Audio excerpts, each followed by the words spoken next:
Igbo bụ Igbo. Daalụnụ. Asị m ka onye chiri ya zere.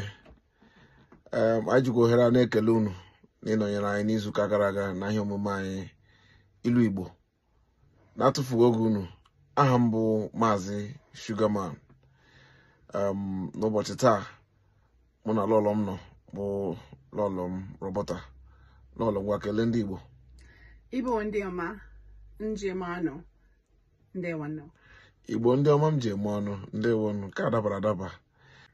Ilu anyị na-ewetara unu n'ụbọchị taa bụ ilu Igbo nke na-asị, okirikiri ka a na-agba ukwu ose, anaghị arị ya elu. Okirikiri ka a na-agba ukwu ose, anaghị arị ya elu. Lolo, can you try with me? Okirikiri, anjabano. Okirikiri. Go ahead. Jesus. Okirikiri. And anjabano. Mbano. Okay, listen to me. Yes. Okirikiri ka a na-agba ukwu ose. Oh, okirikiri ka na-agba ukwu ose. Anaghị arị ya elu.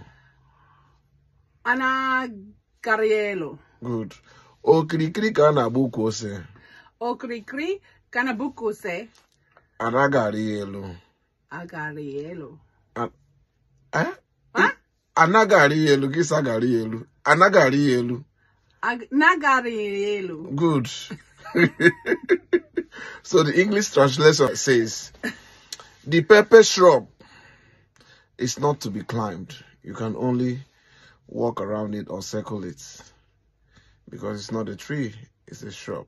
So the English translation, like I said, says, the pepper shrub can only be circled around. You cannot climb it. And this Igbo proverb means, when faced with a dicey situation, approach it with caution. When you are faced with a dicey situation, always approach it with caution. Ya mere ndị Igbo ji sị, okirikiri ka na-agba ukwu ose, anaghị arị elu. Lọlọ ngwa tukwu okwu ọzọ. Gbalịa.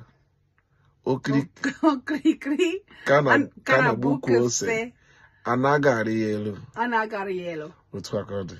Otu aka ọ dị. Ngwa ndị Igbo kemesianụ. Ngwa ndị Igbo Kemesianụ. kemesianụ.